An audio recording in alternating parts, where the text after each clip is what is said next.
Jadi ada kepribadian kita, ada jati diri kita yang harus disadari oleh setiap insan beriman sebelum kembali kepada Allah Subhanahu wa taala. Sebelum membahas persoalan-persoalan terkait dengan persiapan Ramadan, penting saya ingatkan terlebih dahulu. Jati diri kita ditampilkan di dalam Al-Quran setidaknya dengan dua tugas pokok, dan keduanya mengikat serta menjadi pertanggungjawaban utama kita saat kembali kepada Allah Subhanahu wa taala. Bagian pertama kita akan dapati di Al-Quran surah ke-51 Adz-Dzariyat di ayat 56, saat Allah Subhanahu wa taala berfirman, ba'da a'udzubillahi minasyaitonir rajim, bismillahirrahmanirrahim, wa ma khalaqtul jinna wal insa illa liya'budun. Dan tidaklah aku ciptakan jin dan manusia itu kecuali untuk menjadikan seluruh aktivitasnya sebagai ibadah kepadaku. Kata Allah demikian. Jadi tugas pertama kita adalah memastikan seluruh rangkaian kegiatan kita menjadi ibadah karena Allah. Itu poinnya. Perbuatan dipandang sebagai ibadah jika ada iman yang menyertainya. Saya ulangi. Perbuatan manusia dipandang sebagai ibadah, dinilai sebagai ibadah jika ada iman yang menyertainya. Mata ini fungsinya melihat, memandang. Kapan mata ini pandangannya menjadi ibadah? Ketika ada iman menyertai pandangan di dalam mata. Lisan ini fungsinya untuk bicara. Kapan pembicaraan ini bernilai ibadah? Ketika ada iman menyertainya. Demikian telinga mendengar. Kapan pendengaran ini menjadi ibadah? Ketika ada iman yang menyertai pendengaran itu. Nah, tugas kita memastikan seluruh rangkaian tubuh kita, fisik kita ini berfungsi menjadi ibadah. Ada iman yang mengalir ke tangan, ada iman yang menembus ke kaki, ada iman yang menyinari seluruh bagian tubuh dari ujung kepala sampai ujung kaki. Nah, itu yang kita pastikan selama hidup, iman itu mengalir ke seluruh bagian tubuh kita. Itu yang dimaksud ikrar kita dalam syahadat. Iqrarum bil lisan wa tasdiqum bil qalbi wal amalu bil jawarih. Iqrarum bil lisan, jadi berkomitmen dengan lisan, awalnya diucapkan asyhadu an la ilaha illallah wa asyhadu anna muhammadar rasulullah. Kemudian dari sini tembus ke hati, ke kolbu. Nah, di kolbu ini ada fungsi iman. Iman itu nanti sumbernya ditemukan di dalam kolbu, dalam jiwa yang paling dalam, nafas namanya. Di dalam kolbu ada nafas. Nah, dalam nafas itu ada cahaya iman. Ya, ada cahaya apa? Iman. Nah, tugas kita mengaktifkan cahaya itu supaya menyinari seluruh bagian tubuh kita. Jadi nanti cahaya ini tembus ke mata, melihatnya pakai iman, ke telinga, mendengarnya pakai iman. Kalau kita mampu menampilkan cahaya itu dengan kuat ke seluruh bagian tubuh kita, maka jadilah kita hamba Allah yang seutuhnya. Dan disitulah kemudian kita mendapatkan rahmat Allah mengalir pada seluruh bagian tubuh kita. Rahmat yang melekat pada sifat Allah diberikan saat di dunia, itu disebut dengan Rahman namanya. Apa namanya? Rahman. Nah, ketika kita menjadi hamba yang seutuhnya, disebut abdun, jamaknya ibadun. Seseorang disebut abdun, jamaknya ibadun ketika dia beribadah. Ya, ketika dia beribadah, maka disebut abdun. Ya, kemudian jamaknya apa? Ibadun. Kalau kita mampu menggali lewat ibadah seluruh cahaya iman itu dari ujung kepala sampai ujung kaki, maka melekatlah sifat-sifat yang Allah berikan lewat rahmatnya melalui fungsi ibadnya. Maka bersambung ibad dengan Rahman menjadi ibadur Rahman. Itu yang dimaksud di surah Al-Furqan, wa ibadur rahmanil ladzina yamshuna 'alal ardi hauna. Kalau sudah seperti itu, maka semua bagian tubuh kita dilindungi oleh rahmat Allah. Ya. Nah, itu butuh latihan. Nanti iman masuk ke mata, fungsi matanya pakai iman dulu. Wa kullil mu'minina yaghuddu min absarihim. Katakan pada pria-pria yang beriman, bimbing matanya oleh imannya. Ketika imannya mengatakan ini tak elok untuk dipandang, maka otomatis mata akan dibimbing untuk berpaling. Nah, jadi perisai imannya, standarnya standar iman. Kalau belum ada iman, maka semua sifatnya nanti, mohon maaf ya, relatif. Menurut ini baik, menurut ini tidak. Nah, nanti takarannya budaya. Menurut budaya A baik, menurut budaya B tidak. Ya, standarnya itu. Tapi standar iman itu standar kehormatan. Bagaimana menatap seseorang dengan penghargaan yang telah dilekatkan Allah sebagai sang pencipta. Ini standarnya. Demikian dari mata ke lisan. Lisan itu ketika akan berkata nanti standarnya iman. Lisan tak mampu mengeluarkan kosakata kecuali dipandu oleh imannya. Ya ayyuhalladzina amanu la yashar qaumin qaum la yaghtab ba'dukum ba'da man kana yu'minu billahi wal yawmil akhir falyaqul khaira aw liyasmut. Maka tidak mungkin lisan ini berkata yang tak baik ketika ada iman menyertainya. Nah, ketika semua perbuatan itu menjadi ibadah, maka semua perbuatan punya sifat baik yang dibimbing iman. Perbuatan baik yang dibimbing iman itu disebut dengan soleh namanya. Maka amalnya bertransformasi menjadi amal soleh. Semakin banyak menjadi solihat. Solihat itu bentuknya jamak. Maka amalnya pun dijamakkan. Kalau kata kerjanya amila, kalau jamaknya amidu. Ketika ada iman. Nah, kalau perbuatan tidak dikerjakan dengan iman, itu rugi. Kita manusia misalnya, beraktivitas 24 jam. Standar kita itu diciptakan untuk menjadikan 24 jam ini ibadah. Manusia yang beraktivitas selama 24 jam, nama yang melekat kepadanya disebut dengan insan namanya.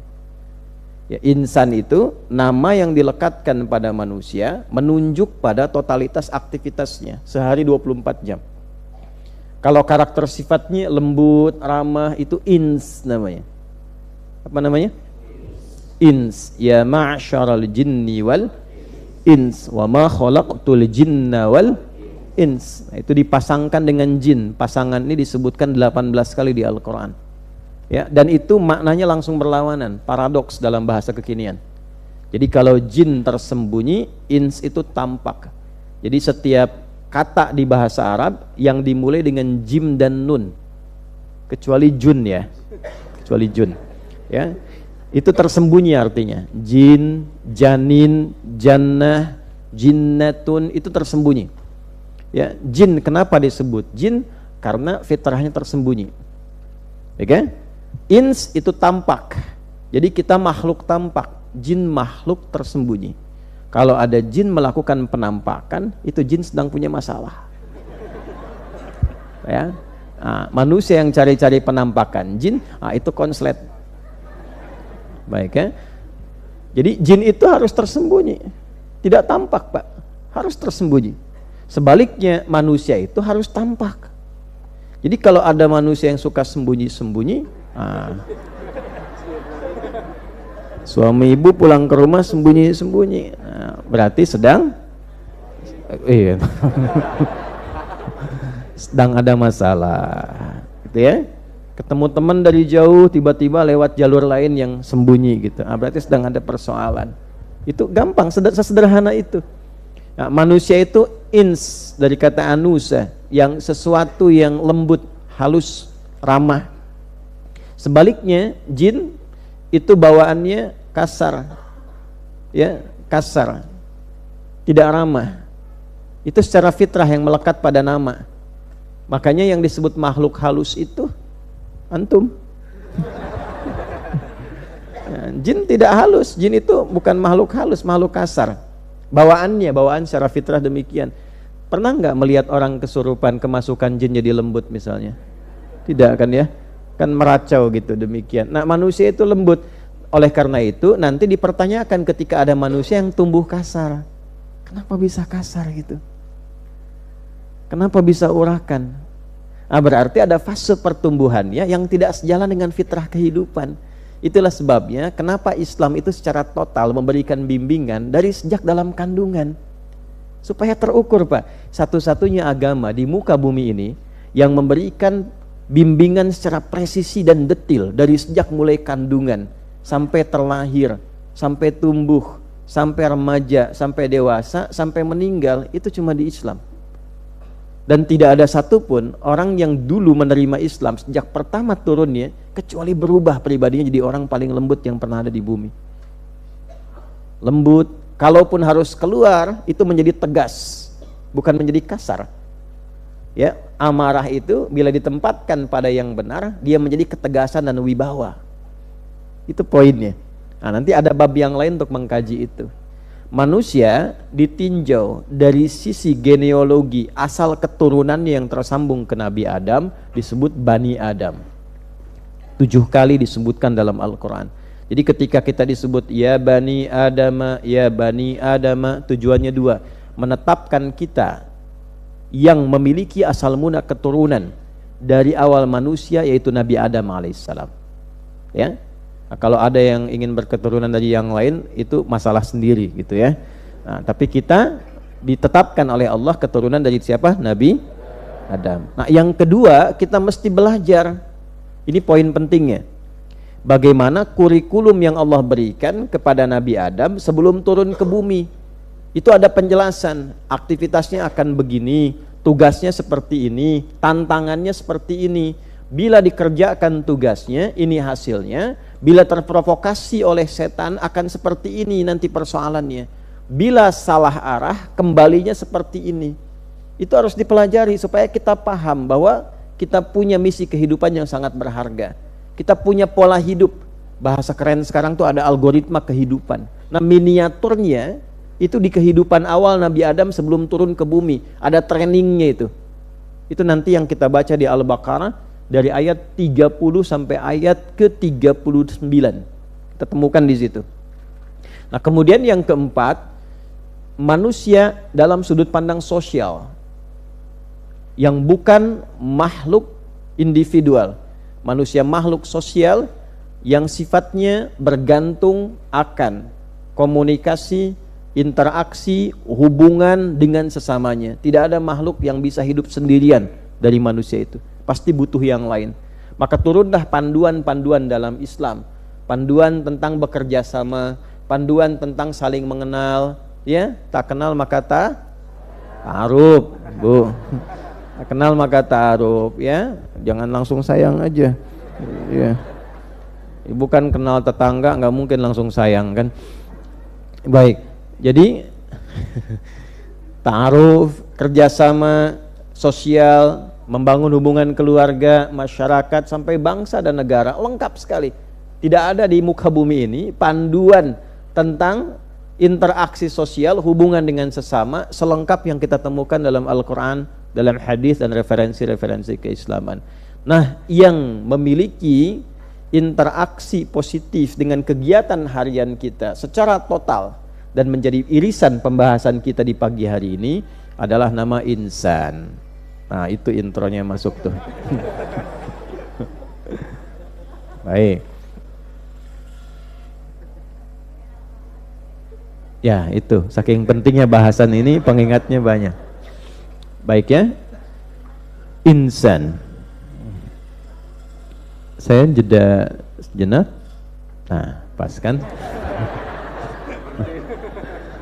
Ya, maaf teman-teman yang online ya. Ini di sini situasinya begitu banyak mendukung segala hal. Kembali. Jadi insan, saya uraikan lagi di awal, adalah nama yang menunjuk pada kita manusia terkait dengan seluruh totalitas aktivitasnya. Kembalikan ke awal bahasan tadi. Tugas kita memastikan seluruh aktivitas kita dari bangun tidur sampai tidur lagi menjadi perbuatan yang dinilai baik oleh Allah. Perbuatan yang dinilai baik oleh Allah disebut amal saleh. amal menjadi soleh ketika ada iman yang mengiringinya. Maka iman plus amal soleh menjadi ibadah namanya. Sampai di sini bisa dipahami? Jika manusia yang disebut insan tidak menjadikan satu bagian dari waktu yang diberikan oleh Allah sebagai amal yang saleh, maka ada kerugian dari waktu itu. Rugi kita. Waktu yang tidak dimanfaatkan dengan baik. Waktu yang mengiringi kegiatan kita. Setiap kita beraktivitas ada waktunya. Itu disebut asrun namanya. Apa namanya? Al-waqtul ladzi yu'asiruna fahuwa asrun. Jadi asar itu bukan sore. Sore itu masa. Masa itu sore. Siang nahar. Sekarang pagi sabah. Sore masa. Jelas ya? Tapi kalau asrun itu waktu yang mengiringi seluruh aktivitas kita. Ketika waktu yang Allah berikan kepada kita supaya diisi beraktivitas tidak bernilai kebaikan yang Allah ridhai, maka rugi kita di situ. Maka turunlah keterangan di surah 103 untuk menunjukkan kepada kita dan mengingatkan kepada kita tentang pentingnya menata aktivitas supaya sesuai dengan visi hidup dan fungsi kehidupan kita. Maka Allah menyampaikan wal 'asr. Aku sungguh bersumpah demi setiap waktu kesempatan yang aku berikan pada setiap hamba untuk beraktivitas. Innal insana. Perhatikan detailnya. Kata, diksi yang ditampilkan di Al-Quran untuk memberikan penguat bahwa ini bukan lafaz manusia. Bukan perkataan biasa. Kalau bukan firman Allah, mustahil menempatkan sesuai kata, sesuai fungsinya. Ada kadang disebut ins, kadang disebut nas, kadang disebut bani Adam, tapi ketika menyentuh seluruh aktivitas kita berubah kata sesuai maknanya. Innal insana lafi khusr. Sungguh setiap manusia yang menjalani aktivitas itu dari bangun tidur sampai tidurnya berpotensi rugi. Kapan itu menjadi rugi? Ketika tak mampu mengelola, memanage waktu yang diberikan menjadi perbuatan yang bernilai baik di hadapan Allah. Kapan perbuatan itu menjadi baik? Teruskan. Illalladzina amanu, kecuali orang-orang yang mampu mengelola waktu itu diiringi dengan iman. Nah, alladzina disebutkan sebanyak 1080 kali dalam Al-Quran.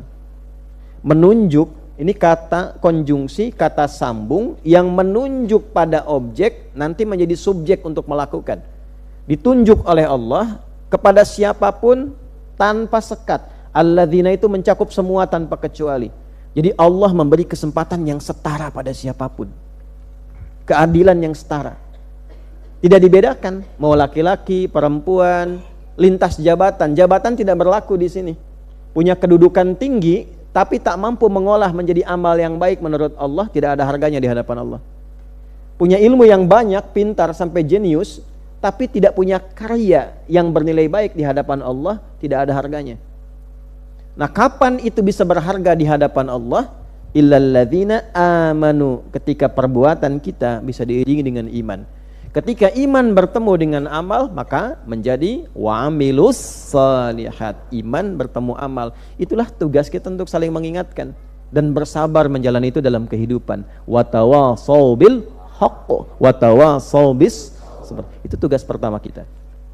Nah, sekarang dari kita berkehidupan sampai detik kita duduk di sini, berapa banyak yang telah bernilai ibadah? Itu dulu. Ini kalau ingin sedikit ya, merefleksikan, menggambarkan, mengkira-kira, mengira-ngira, menghitung kiraan gitu ya. Ini rata-rata usia berapa ya? Ya, baik. Ya. Dengan segala hormat ambil 40 lah ya, standar ya. Ya, 40 ke bawah atau 40 ke atas atau atas sekali. Ibu mau saya tulis kecil atau besar?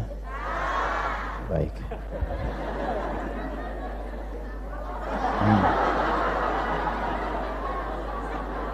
Ya. Cukup. Alhamdulillah. Riset sederhana memberikan satu data bahwa umumnya pada umumnya, walau tidak semuanya. Umumnya setengah usia manusia itu digunakan untuk tidur. Jadi kalau 40 setengahnya berapa tahun? 20. Digunakan untuk apa? Tidur. Ya kan? Awal lahir pertama kan banyak tidur. Tidur malam, tidur rata-rata berapa jam? 8. Berarti sepertiga dari waktu yang Allah berikan dalam sehari kan? 24 jam, 8 jamnya tidur. Itu kan malam, siangnya tidur. Kalau lagi capek tidur, di mobil tidur, lagi kuliah aduh ke pengajian kan ya, hitung aja sampai usia segini kurang lebih 20 tahun misalnya. Berarti aktivitas yang produktif digunakan sisanya 20 tahun. Ini ya, untuk menjadi aktivitas, bahasa Arabnya amal namanya. Ya, Pak Amal, Bapak aktivitas. Pelan-pelan. Sekarang begini, dari 20 tahun ini, 20 tahun kita beraktivitas, mata